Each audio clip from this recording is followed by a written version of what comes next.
Christian World Service is a long-term member of the ACT Alliance and have worked with you guys for some time. And we've heard a little bit about the role and structure of the ACT Alliance. Is there anything else that you could perhaps give us an overview of that explains some of the different work streams that the ACT Alliance has? Yes, indeed, Marie. And you do mention Christian World Service being a long-time member, in fact, one of the founding members of the ACT Alliance. And before I go to how the Alliance operates, I should mention that Christian World Service has been very instrumental in the founding of the Alliance. One of yours is, in fact, one of ours, Jill Hockey, who was formerly the director of ACT Development, and then became the Deputy General Secretary. The first Deputy General Secretary of the Alliance was Jill Hockey, and I believe she's a member of the board currently at CWS. And this role has been really very, very crucial in the strengthening of the Alliance. So now I should mention as well that then the Alliance operates as a member-led, member-driven alliance. The ACT Alliance is not a separate entity from its members. So in fact, the Alliance is all the work of all its members, and by extension, you, as the supporters of CWS, are the Alliance. It's not us, the Secretariat. We are here to support the work of members, and by extension, the partners as well. So the way this operates is through a General Assembly mechanism where members come together every few years. And this work is also supported by a governing board globally. And within that structure, members come together to develop policies, and of course, discuss key issues that then the Alliance wants to work together on. In terms of the cycle of the assembly, we do it every 6 years, face-to-face. The last one was in Uppsala in Sweden in 2018. And so we are currently in the 2019 to 2026 strategy. And then the next face-to-face assembly will be happening here in our region in the Asia Pacific in November 2024. All within that structure, the Alliance decides to create several what we call reference groups. And these reference groups are board mandated or assembly mandated structures to support the delivery of the current strategy. And then at a programmatic level, there's also what we call the communities of practice. These are more like informal structures where members come together just to cooperate on key issues and then are able to recommend measures or official mechanisms to the assembly as a whole. Supporting all this, of course, is the ACT Secretariat, where I am a part of. And the way we are structured is we are located in different offices, the main office being in Geneva, and then we have several regional offices. And for our region, that will be the office in Bangkok. And then lastly, at country level, how do we operate? ACT is not present in country as such. It is the ACT members that bring the work of the Alliance in the different countries where they're part of. They come together in these countries and call themselves national forums. So these are ACT forums, are platforms for collaboration amongst members. Because of course, the idea there is that independently, there are of course priorities of each organization, but when these members come together, the work is much, much bigger and the voices much stronger. That's great. Thanks, Alwynn. And I just wanted to mention that Christian World Service is the only New Zealand member of the ACT Alliance. So it's which is we hold as something really important. And the video that you saw earlier on is actually designed as a training video for people who become part of the ACT Alliance through their organisations. But there's a lot of information about the ACT Alliance on their website. It's a really interesting place to go and have a look at. It shows you who the partners are and shows you some of the work that they are involved in.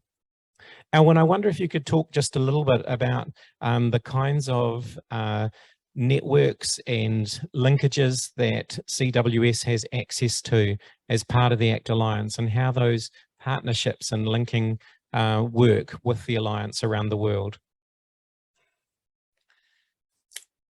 Yes, thanks, Murray. The way it works is that, of course, CWS has its own identity, and this is how the alliance really works, where the full identity and priorities of each member organization is respected. Because the idea there is, it's not that the alliance brings any added value to the work of CWS, for example. And there is the obvious gain of access to a wider network, but I think it's important to premise the idea of membership as coming in to actually add to the expertise. And CWS and other members are here actually to bring in their expertise, their constituency in all the work of the alliance. Having said that, the network element of it is very crucial, because because CWS, of course, is focused on certain countries and certain contexts in terms of its strategy. What the alliance brings is then access to other spaces, other contexts where operationally it would be difficult. One can imagine then a space like Ukraine, where probably there's no existing partners of CWS, but then when the alliance responds in Ukraine, CWS has the option to be able to support that response through the alliance. And that's a very, very important element in development and advocacy and humanitarian work, because access remains a very crucial issue. There are many spaces, even in our region in Asia and the Pacific, where humanitarian access remains very, very difficult. And just the presence of our members, and by extension the churches in pretty much everywhere in the world, actually gives us ready access to be able to support the needs in these many contexts. That's one. And then the other one is advocacy, because there's so many issues that we need to speak about. And part of our mandate is really to make known our prophetic voice and to speak about these very many issues. And the alliance allows us to do that. It's also because we recognize that not all types of organizations are able to speak to duty bearers, to governments, for example. And so then we can be coordinating with other members to advocate with their own governments about certain issues, where it may not be possible for us to do that directly. I believe these are just some of the many opportunities that the alliance actually presents to its members. Thanks, Alwynn. And just carrying on from that, you've mentioned a little bit around some of the priorities that ACT has. I wonder if you could just highlight for us, please, some of the organizational priorities for the ACT Alliance, what it set as priorities for the global work that it does. I'll probably not go through the full global strategy of ACT, because then it can quickly get boring, but that is available on our website. But the way we are guided is we do have the global strategy as a sort of agreement amongst members in terms of the priority issues that we will be working at during a particular period. And currently it's focusing on 5 different areas of work. Very quickly, that would be: first, emergency preparedness and humanitarian response; second, climate justice; third, gender justice; fourth, migration and displacement; and fifth, peace and human security. And you will probably be aware that a lot of these elements actually resonate with CWS's own priorities, because of course the ACT Global Strategy is guided by the work of its members. And I'll probably point to a particular term that you would have heard a couple of times, the concept of justice, particularly around our gender and climate work. This is a very, very important formulation, because we do believe that it's not just about technical measures to solve these issues, but it's actually holding the ones in power to account, for the actions they have taken in the past, and even the perpetrators of violence. So a very rights-based language and approach is crucial in our work at the moment. So these are the current areas of priorities. Cross-cutting through these programs should be maybe a couple of elements that are also very important. Number one, the importance of quality and accountability in all our work, because we recognize and we fully acknowledge that the meager resources that we have did not come out of like generous funding from governments. I mean, some of our members do have access to that, but really the footprint of our resources come from the good work and goodwill of small churches, of supporters like yourselves. And it's very important then that we are able to give reports to you about how every cent was spent. So quality and accountability is a very important element of our work, where we need to ensure that there, for every cent spent or any resources for that matter, we are able to then show how it was spent and how it was spent conscientiously. So this is a continuing area of our work. And then lastly, in the current period, we give very, very strong importance to the concept of localization, locally led response, and decolonized approaches in our work. Because of course, as a family, we do represent a good, microcosm of development aid. And it presents, as much as it presents the challenges, it also presents a good opportunity for us to be able to do it properly together, in a way that doesn't normally, that doesn't follow, the inherent power structure in aid work. So that is an advantage, because we do see ourselves as not just a network of professional organizations, but really a family connected by our DNA as faith actors and as being rooted in the work of the churches. Thanks, Alwynn. Something that you touched on, I wonder if you could elaborate on just a little bit more, is around the influence that the ACT Alliance has at a global level in terms of governments and thinking and opportunities to speak into the likes of the UN with some of the bigger issues. I know that there's representation on different committees, and I'm wondering if you could perhaps highlight a little bit of that advocacy role that the ACT Alliance has in those places. Yeah, ACT Alliance actually brings in the voices of its members in these many platforms. You will probably be aware that, there must have been a period, a good 20 years, when probably faith actors have been relegated to a role of like bit players in this sector. And whereas, we know very well that historically we have played a very important role, and I think that came largely out of certain impressions that, we proselytize, and we do not. The ACT Alliance, as a matter of policy, is a very professional alliance, in the sense that we do not just, of course, provide assistance to members of our churches, but in fact to people in need, regardless of race, creed, and gender.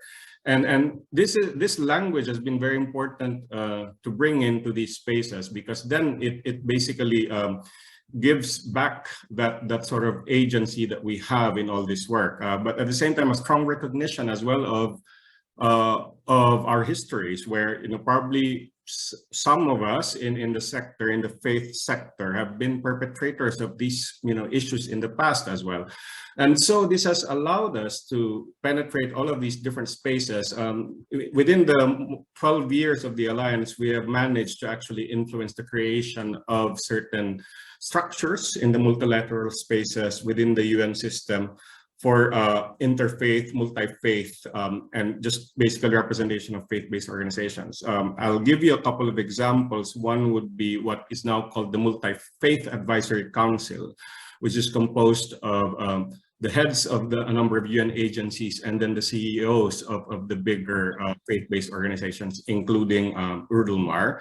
And this is now a group that is able to influence some decisions at the very highest level at the UN, the Interagency Standing Committee, including a seat in the UN Security Council. We have one of the very few seats, NGO seats in the UN Security Council, where we are able to then bring in, through a silent advocacy platform, because you know how the UN Security Council works, but through the silent advocacy mechanism, we're able to actually bring in, some of the important issues that we want, discussed at the table. And then the other one is called Partnerships on Religion and Development, PARD. This is a space where also faith-based organizations, UN agencies, and a number of governments come together to discuss key issues, not just concerning faith and religion, but the broader development issues of the world. So and there's really very many platforms where not just the Secretariat is representing the Alliance, but also members as well.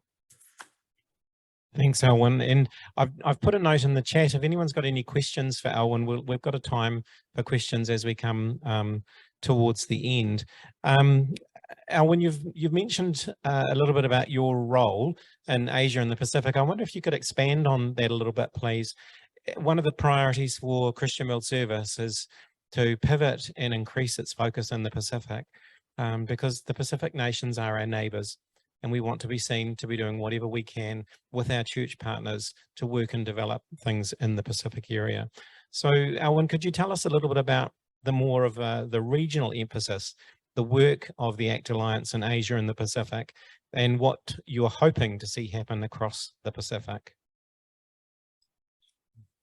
Yeah, the way we operate as a secretariat is actually mainly to provide support to members and the national forums in the areas where they're working. And the regional office in Bangkok is actually doing the role of coordinator, a broker, if you like, for many of these spaces where members want to engage in, and of course providing technical support where it is needed. I think the main location of where the action is really at the forum level, and CWS is part of a sub-regional forum called PANZ, Pacific Australia New Zealand Forum, which is one of the, of course, biggest and most important forums of the Alliance. And for quite some time now, we have been really looking at maximizing, the strong footprint of our members in the Pacific by way of partnerships and presence, as to basically be made known. So it's not like there's so many things for us to add to that. I mean, it's just really about consolidating the actual work, all the good work that's being done. And so we are aware, for example, that for the Pacific, the issues around climate and gender are very, very crucial, because I was based in Europe for a few years, and it's, as you very well know, it's always a case of out of sight, out of mind, right? And it's a very long travel to even make it to some of those big international meetings, either happening in Geneva or even in New York. And we need to find the mechanism to make those voices heard, but not just in those spaces, but within our own backyards. Australia, for example, is also an area where many regional events happen, and as in the case of the Global Platform on Disaster Risk Reduction, which was held in Brisbane quite recently, these are opportunities where really we would want our constituents, our partners, our community leaders to be speaking at. And we really would like to make those voices heard more strongly. Climate work, of course. I mean, literally, the center of it all is the Pacific. And that needs to be really brought forward to all the very many different platforms. And we as an alliance, of course, would like to make the support stronger to those communities. It's not about the organizations, actually, it's about the communities being able to have that access. And that is our role as civil society, as NGOs, as churches, as faith actors, to make those voices heard. So I would say, and then gender, we are aware that gender work is not just measured according to the Western constructs, but we have very, very strong indigenous and traditional knowledge and expertise around gender that needs to be really highlighted to guide the work, not just of the Alliance, but of the sector in general. So I'd probably focus on these as priorities, and this is how we are trying to coordinate with, say, the Pacific Conference of Churches, themselves a strong partner of CWS and also a member of the PANS Forum, and progressively working with the National Councils of Churches in the Pacific Islands. Thanks, Alwynn. And actually, we've had a question pop up in the chat, and I'm going to ask it of you now because it fits really well. This is from Raywin. She said that she notes that most of us tonight are in the second half of life. Are you aware of any groups or networks connected with ACT who are more youthful? It's often a question of energy or lack thereof. So could you tell us a little bit about the youth movement within the ACT Alliance? Yes. One of the priorities identified in the Uppsala Assembly was for the Alliance to really intentionally strengthen the representation, the voices of our youth. And we are aware, of course, that even in the churches, volunteer groups are largely led by the youth. And these have been our lifeblood, especially in disaster response. So in that assembly and in last year's electronic assembly, it was decided then that we will really want to have these structures strengthened for the youth. So for example, we have a global community of practice for the youth, and currently it's led by two very strong young women from the region, one from Indonesia and one from the Philippines. And then at governance level, because we know we cannot just be tokenist with the youth. They are represented at the board level. We have two members of our youth who are now part of governance. So in these very many spaces, they are there. And of course, we are involving them in all the different programmatic areas because they do bring in a lot of expertise. I'll give the example of our climate work.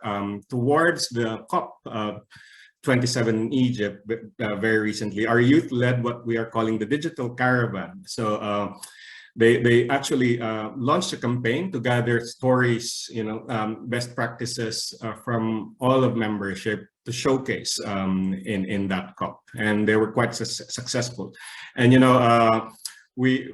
there's of course the obvious expertise and access to technology that probably not all of us are familiar with. Platforms like TikTok, we are there. The Alliance is there. Platforms like Instagram. So there's very many ways that the youth can really lead us to a stronger presence and a stronger voice. So we're glad about that. I'm also just looking at the chat, Murray. There's a direct question from Nicola about having a member organization in Uganda. Yes, indeed, we have a strong national forum in Uganda composed of at least 10 members. So I can provide you the link to that.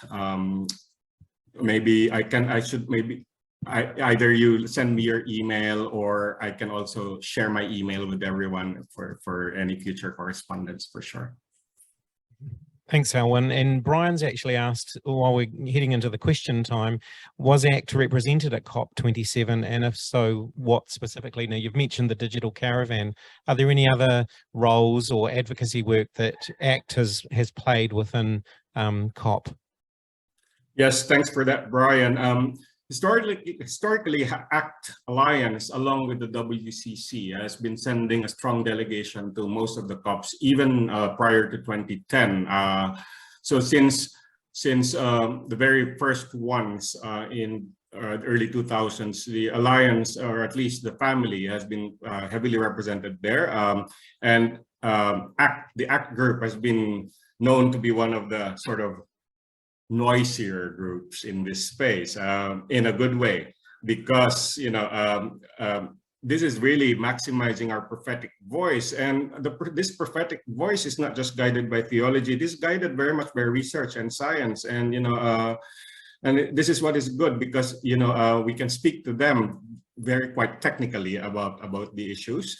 So we do have a consistent delegation that's being sent into these very many spaces, including for so many times now the Pacific Conference of Churches and some of their Pacific partners. Although I believe this year they decided not to send a delegation, also as a statement to stop the rhetoric and do the action on the ground where it is actually happening. And I think this is a very important position. positioning, not just physically participating in the event, but speaking to it or even against it. So yes, and in Egypt in particular, there was also a multi-faith platform that was launched just to really strengthen the faith voices in that space. And Rulmar spoke in that event. I'll try and find the YouTube live link and share it with you guys about how we launched that activity in Egypt. And then lastly, since we're talking about the COP, I'm probably preempting any official announcements, but we do have information that Australia have made a very strong bid for COP29 in 2024. And this is probably a heads up for all of us. If they do get it, the hosting for COP29, and I know from our Australian members that the intention there as well is to really bring the Pacific issue to the forefront in that COP in a couple of years. So I think that's something that we can all look forward to. Alwynn, you mentioned before also about the PANS Forum, and that's what we're part of, which is Pacific, Aotearoa, or Australia, New Zealand. And the development of the PANS Forum, as I know, one of the things that you would like to see happen. What would it look like in a few years' time for the PANS Forum to be operating really successfully? So what kinds of things do you think we would be seeing? I think one of the strong features of the PANS Forum is the fact that most of its members or our members are operating through partnerships.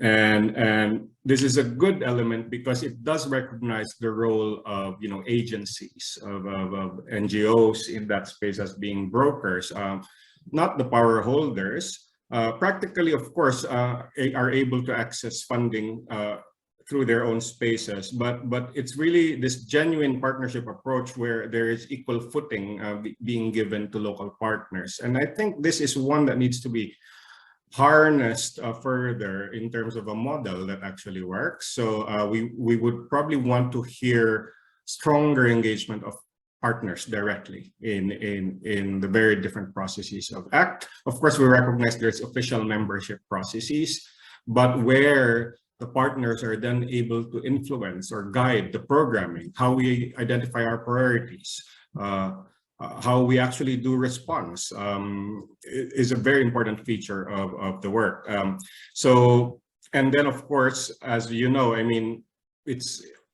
traditionally it's been Australia and New Zealand that are strongly represented in those spaces. So if we are able to bring in direct membership of more partners or more members from the Pacific Islands, I think that would be a big win for the Alliance and the Forum as a whole, because it only strengthens the platform as we grow the membership and having more substantive engagement from them. We've had an opportunity for people in the chat to enter their questions. I wonder if there's anyone in the room here who has a question for Alwynn that they'd like to find out some more about.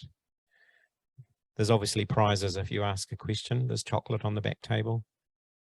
But anything anyone would like to ask?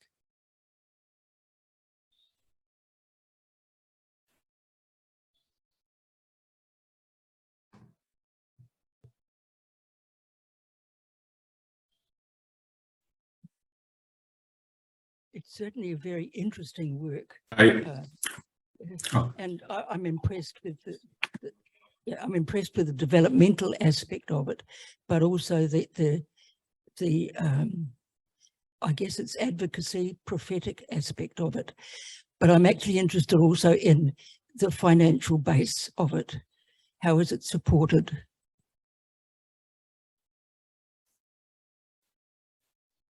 So the financial base, how is it supported?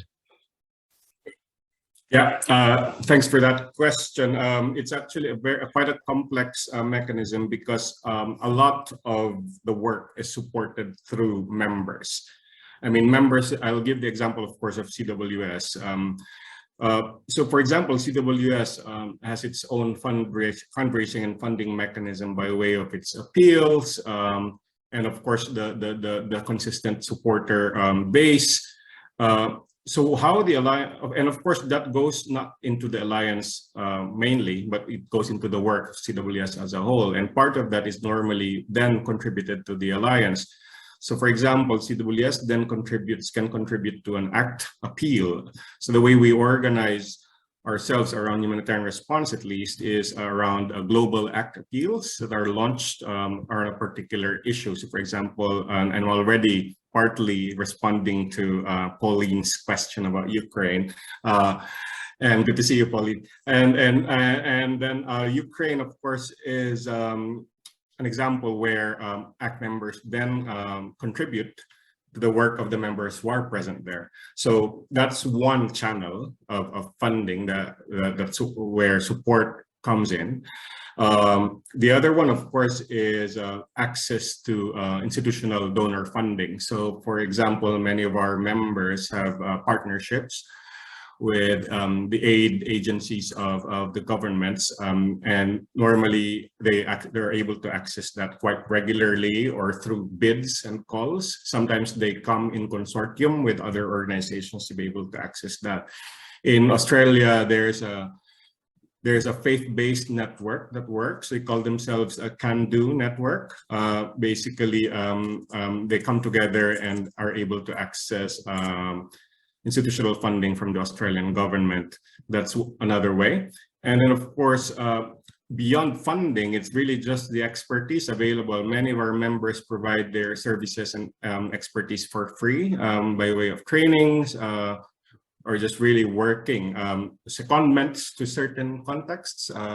There's a long-term secondment program for many of our members that are then work to accompany some of our members to set up shop in say a new area, or just really to work with them on a day-to-day basis. So I think these are just some of the ways that it is funded. And of course, for the Secretariat, there's a normal fee structure that works to be able to support at least the staff work. And it's very minimal. It's not a very big Secretariat. It's a team of 40 globally. And because then the actual work, all the hard work are still being led by the members. I mean, we do coordination as your Secretariat, but of course, it comes from all the combined efforts of the members. And just very quickly then, Murray, on Pauline's question on Ukraine, currently there are 3 members that are responding in Ukraine. One is the Hungarian Interchurch Aid, who have been there for many years, even before the crisis. The other is Christian Aid, one of our members from the UK. And the other one is the Lutheran World Federation. Ukraine, of course, you may have heard, has become a very big crisis, to the point that it's probably at the detriment of other crises in the world. There's crises like Afghanistan that are heavily underfunded, Ethiopia, because all the attention of Europe, of course, has gone into Ukraine. And this is an unfortunate reality that we are quite cognizant of, and we are finding internal solutions within Alliance to sort of balance that a little bit so that we don't end up being too Ukraine focused. Of course, it's a very important issue that has impacted our lives, but still, we need to be cognizant of how we actually manage the meager resources that we have. Yeah, but it is a big response. It's been the biggest since probably the Nepal earthquake or the Haiyan typhoon response in the Philippines in the last 10 years. Even bigger, probably.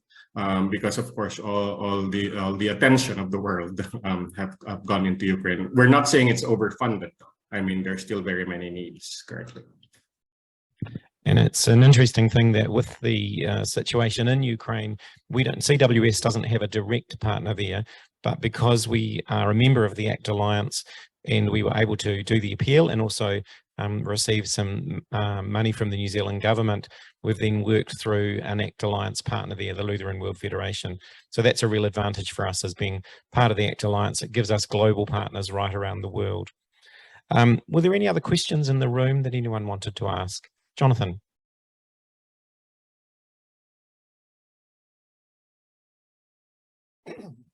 Thank you very much. It's been very interesting. You talked about the ACT Alliance advocating on what I think of as development issues. Does the ACT Alliance cross over and do advocacy internationally and enable us to raise what I think of as political issues? Things like, I mean, in this area, for example, West Papua has been occupied by Indonesia with American support in creating what was probably one of the most serious crises that we have in the region.